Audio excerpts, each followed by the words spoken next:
Hey, Jodi. Hi. Okay, Jodi. So tell folks a little bit about yourself, and then I want to push you off a cliff into two hypotheticals. Okay.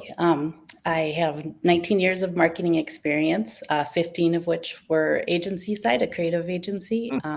And then I also have 8 years of being specifically CMOs for being on brand side. So a kind of unique brand and agency perspective on the CMO role that really is kind of fun and fun to see things from both sides. Yes, it But is. Okay, so here's our hypothetical. Okay, you've signed a new client. All the contracts and stuff are done. They're only about 5 minutes from your house, so you're actually going to walk in there at Monday at 9 o'clock in their building, right, for day okay. one. And so it's day one. You're walking in. What's the nightmare scenario you're walking into with a brand new client? And what's the dream scenario you might end up walking into? Yeah. Just like a SWAT, usually the nightmare is also the Yeah. opposite of the dream. So maybe I'll start with the dream and just say, like, walking in and you have, all the key stakeholders that are going to have some part of this, that are at least you get to meet and Hmm. you understand that there's some buy-in from leadership there.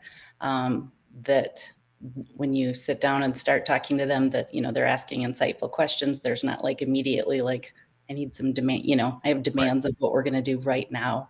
um, just listening to the questions that they ask and being able to have a good conversation.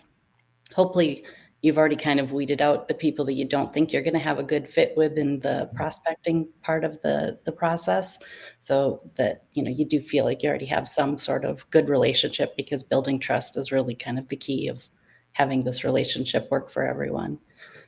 So a dream scenario too would be like they have all of their data, like they have everything, and they're willing to share it with you. That they, Jodi dreams big. I know, um, that they already kind of have a good idea of what a budget is and what they Oh my need. God. This is a I know unicorn I'm client. going big, like I'm going Jeez, Jodi. big. Slow And your roll. Oh my God. and that they understand the difference between strategy and tactics. That would also be Oh God. amazing. It gets I know worse. that's not going to happen, but and just having realistic expectations. That's the worst one yet. I know, and All that right, they be Jodi, we got to switch. There's okay. no company in the world that is that good. Who's the nightmare? Nightmare is obviously the ones that, like, I've done They're marketing like, before and hey, never Jodi, worked. who are you? Yeah. Yeah, that's terrible, like, or they send just like some junior person to come walk you around that has nothing to do with marketing, and you're like, this is Yeah. not going to work. Um, that you have executive team that, like, just kind of, you can tell they're already skeptical, and like, we've done marketing and it hasn't worked before. Like, that's always a bad place to start. Um, that they have no tracking or attribution model in at all. So they have like no idea where their existing Hmm. customers are coming from, or where they're losing them, or, that they really don't understand that there's different budgets for different phases in their business, like, also just decision making paralysis or siloed departments, kind of the key flags that you're like, this is going to be a struggle. Yeah. All right. All right. Honestly, no matter what you said about the nightmare, if you had just talked about a regular company compared to the dream company, they would have looked awful anyway. So Yeah. Well, those are sometimes you those get are pieces two of it. different two polarities for like what Yeah. we did there. All right. So hi Mel, how are you? Welcome I'm back. doing great. Thank you. What is this? Your third time here, maybe? I think it is my third time. Well, welcome both of you to episode 188. And so, like, Mel, tell folks a little bit about you and then talk about a nightmare and a dream scenario. And I can't wait to hear this answer. Mine's going to be much more simple. Okay. So I am Melanie Asher, founder and fractional chief marketing officer with Omical. I work with B2B businesses who are all tangled and stuck, and to them, their marketing doesn't work. They've tried everything and nothing works. So I am the one that they call to unleash their full potential. As for the best and worst case scenarios, right, I actually like when they don't know what they don't know, and I like when they are open to, they say it straight up. They're like, this is what we know, this is what we don't know, and work with us, help us. They're open to learning. As long as they're open to learning, it doesn't really matter what the situation is because we can figure it out. All right. So then imagine that was day one, right? Walking in. That was day one. Mel, imagine we're going to go way out into the future, day 89. Okay. Which is as far in the future as this podcast ever looks. Okay. That's why we have 90 days in there. You're like, in the hallway and you happen to pass a board member or maybe the CEO, and they said, hey, so funny, we were just thinking about you yesterday. When we brought you in, the value prop, pretty clear. We knew what you were, going to do and so on. But I think we've had like a real aha moment about like what you're really accomplishing here. Mm-hmm. What's their aha moment about you? Usually the first aha that they're having is that marketing is not something you just outsource or give to a low-level, entry-level employee.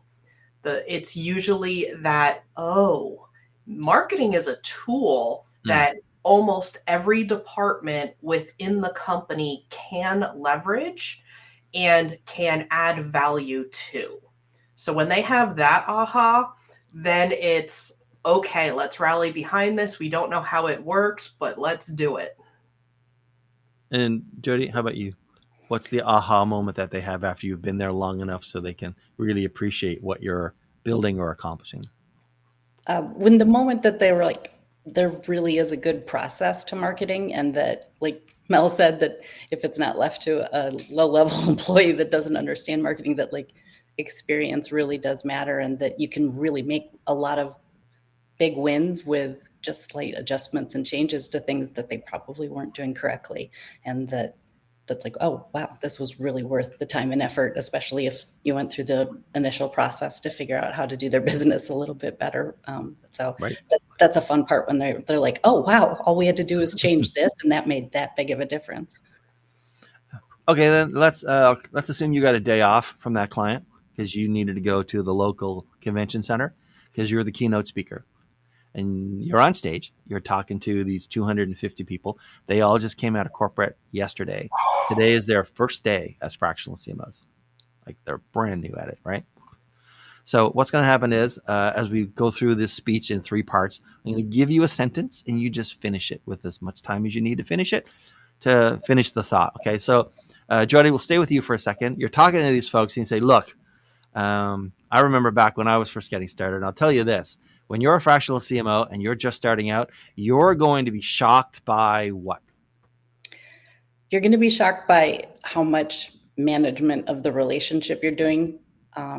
It's not just about your marketing expertise and the things that you're bringing to the table for what they're hiring you for, but it's also a lot of managing their relationships, keeping that trust going, making sure that they really feel like you have their best interest at heart.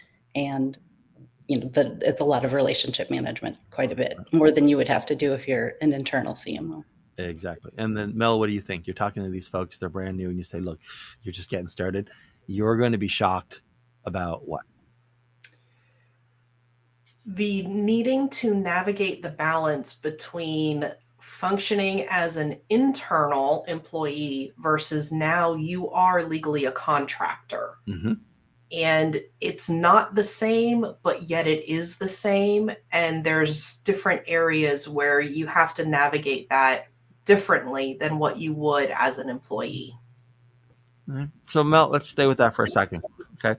So you're talking to and say something else I want you to know as you go out there. Most clients just don't understand what? Most clients, meaning the fractional CMO clients? Yeah. Or the fractional CMOs themselves, because I've got something for that too. Oh, well, you can do both. But what do the companies typically not understand when they're bringing on a fractional CMO? That marketing has been given this stigma that a single marketing person can do anything and everything and do anything and everything perfectly. So they think if they pay you, they don't have to pay other people or other teams. And that's not usually the best spend of their budget. So navigating that conversation of roles and responsibilities and how to get the best for whatever it is they're investing in. That's from the client perspective. What from the CMO's perspective? From the CMO's perspective is to remember that you yourself are running a business and you have to work on your business and make sure you have your budget in place instead of just completely submerging yourself into clients, because clients transition. And if you're not prepared for that, you're setting yourself up for failure. Yeah. Jodi, how about you? Most clients just don't understand what? They most of them don't understand that marketing, it's a process, that this isn't a single event. The real growth and real, moving forward is consistency and doing the things that you've set out to plan to do ahead of time, and not to get diverted into shiny objects or trying to do too many things, right? Or comparing yourself to the competition and thinking like, well, I want to do this. All right. And then Jodi, some interns trying to wave you off stage, like you got chatting, you took too long, and they're sort of playing the music like they do at the Oscars to get you off. Right? But by God, you're not going to leave stage until you say one more thing. It's like, guys, like they're getting rid of me right now, but I'm going to tell you this: the most important lesson I can tell you about getting clients is what? To network with other fractional executives. So having relationships with CFOs or COOs or CTOs, because they have a very specific skill set that they know that they're not, and they need resources to help their clients. And so that's just a really good opportunity to tap into. And you're helping them and they're helping you. And it's always a really good relationship to build. And Mel, what's your most important lesson for these brand new, freshly baked into the frying pan fractional CMOs about getting clients? I completely agree with Jodi. Another take is ask your clients for referrals, the clients that you like anyway. Good. Okay, so you're off the stage now. They finally took out the big cane and pulled you. And so now you're just going to go out onto the convention floor with all the booths and the people walking around and stuff. And you end up, meeting a lot of prospects, a lot of prospective clients for you, right? So as you're talking to them and they're talking to you about marketing, we'll start with Mel on this one. So they're talking to you about marketing. What do they tend to overrate and underrate when they're talking to you about marketing and what a fractional CMO might do for them? They tend to overrate their individual tactics as if it is a determining strategy and bigger and better. And they're often, at least with me, surprised when my response is, I don't care. I want to talk about the overall company goals, short-term and long-term, so I can tell you if your tactics and if your strategy that you're currently working with is in alignment. Yeah. And Jodi, how about you? Oh, wait, what do they underrate, Mel? They underrate the value of seeing marketing as an overall strategy and having a lot of what Jodi's been saying, the operational build out that aligns marketing with sales and client experience. They underrate that. And Jodi, how about you? When you're talking to prospective clients, and they talk to you about marketing and fractional CMOs and the business, what do they tend to overrate and what do they not put enough emphasis on? They tend to overrate, I think, the ability of tools to do everything. Like there's not just a get this done button, and then the time that it actually takes to do things well and properly. And I think that they underrate. I just think they underrate the value of their data. Like they know that they have all this data, but they don't understand the value of all of it. Right.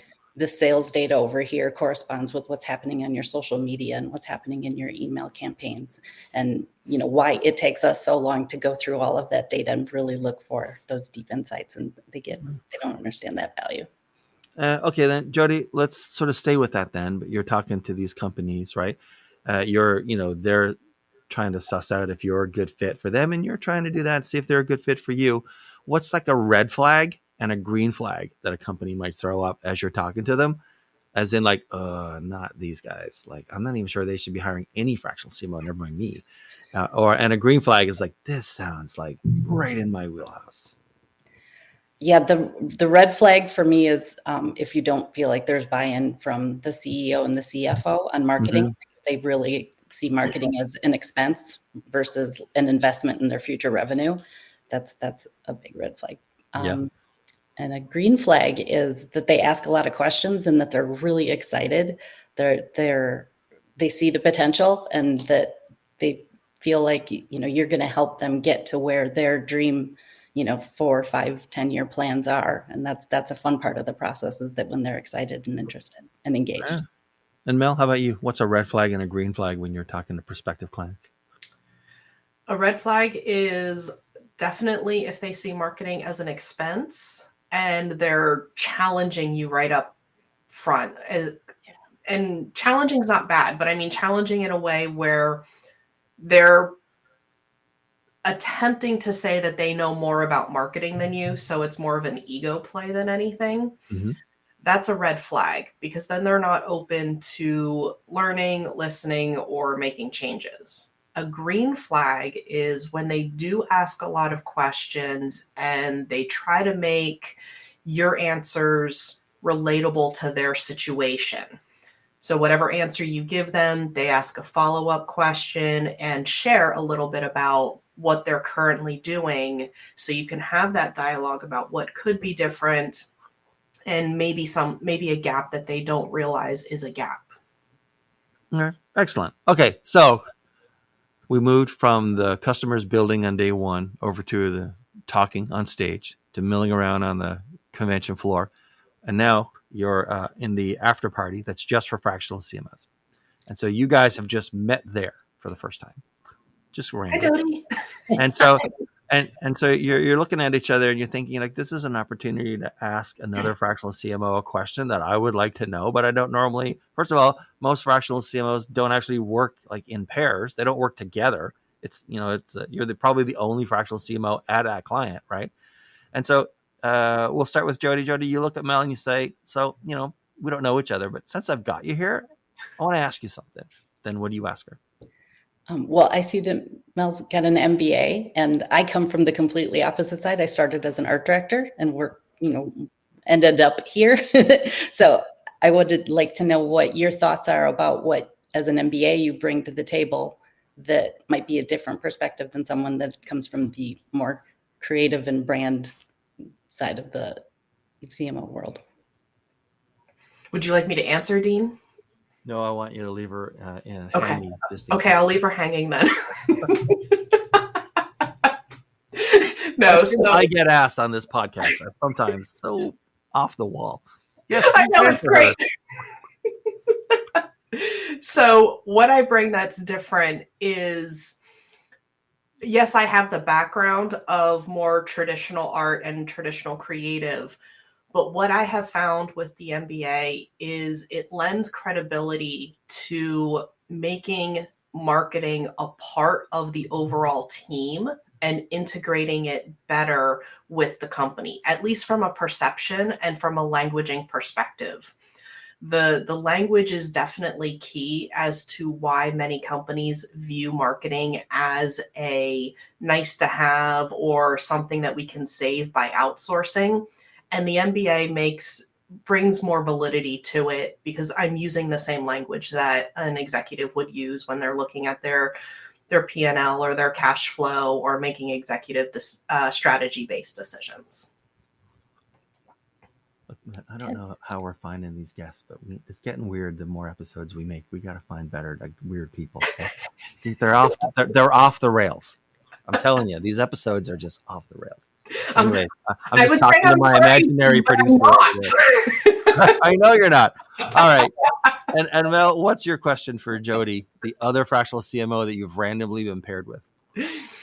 I would ask Jodi, because you have that creative and art director background, how are you, and today you talked a lot about operations, which is unusual. How have you made that shift? and what challenges are you seeing in working with clients to help them understand that it's not one or the other? Yeah, I started way early in my career, but quickly realized that I actually really love numbers, which freaks anybody out that's a creative person. And they're like, "You like spreadsheets, gross," you know? So once I learned early in my career that I really enjoyed the numbers part of it, so I moved into that part of marketing. And then just through the years of working at the agency, I was always involved with our clients. And you're still kind of a fractional CMO even in the agency world. Mm-hmm. So you're involved in their numbers. And so I learned along with my clients the importance of their numbers. So I got to the point where towards the end of my agency CMO, I was literally a CMO for a fractional for some of my agency clients, where I would come in and help them, and we would review their P&Ls and look at their sales data, talk to the sales team. You know, I would even have a client that would bring me into their fulfillment and their warehouse and like got into that data. So it's just, I'm an infinitely curious person. So I've always just accumulated information and knowledge, and that's really helped flesh out so that I'm kind of a true left brain, right brain. At least I like to say I am. All right. So this is, by the way, even with all the craziness, thank you both for being here. That was the, okay, never mind. It's fine. We started weird, we ended weird. This is how it works. Fine. So Jodi, tell the 8 billion people in the world which ones of them should contact you and how. I specialize in direct to consumer. So it's not that I can't do B2B, but I love consumer marketing. I do the research, dig into the customer personas, the customer journeys. I really love that. So if you're a medium to small business that has a direct to consumer business, especially if it's e-com, I have a lot of e-com experience, and you like to do brave and fun marketing, then I'm the person that you should reach out to. And then you can find me on my personal website, which is Jodi Elle. It's jodi-elle.com. And Mel, how about you? Who should be contacting you, and what's the best way to get to you? I work exclusively with B2B businesses who are seeking to scale or going through a transition. When they feel like they have tried everything and nothing works with their marketing, I am the one that you call. You can find me at omical.com or on LinkedIn, Melanie Asher. And then I do have the MBA letters after my name. I saw a line, by the way, that I really liked. And there's a whole story about realizing that I'd actually like written it years ago, but didn't recognize it was my own thing. But that's always fun when that happens. When you write 1 million words a year, it can happen, right? And but it had come out of a bunch of interviews with folks on the B2C side and the B2B side for marketing. And sort of the takeaway from that is that B2B marketing is hard because there are so many competitors, and B2B marketing is hard because there are so few customers. Yes. Right? You can't do destructive testing. You can't do like testing for just this group of like 100 companies in B2B, because there might only be 1,000 companies, period, that you'll ever sell to. That's right. And so you can't burn 10% of them on a weird, wacky, kind of thing. So, B2C and B2B are both hard. They're just hard for different reasons. That's right. Very true. Yeah. And the mindset and the approach to both of them are drastically different. So I love, if a company comes to me and they are D2C or B2C, I would be more than happy to say, go call Jodi, because I know it's not my wheelhouse. It's not where I thrive. And I would rather work with clients that I know I'm going to thrive with. Same. Yeah. B2C is like, hey, we think marketing is important. Why haven't you built us a rocket? And B2B is like, here, we've given some bicycle parts. Please build a rocket. Well, B2C, since it's such like you said, you're reaching out to so many people. But it's almost then like sometimes you can be a lot more free with your content or your ideas because you can test them out on a lot of people, and it's not going to do, massive amounts of damage because, 100 million other people out there to reach. Mm-hmm.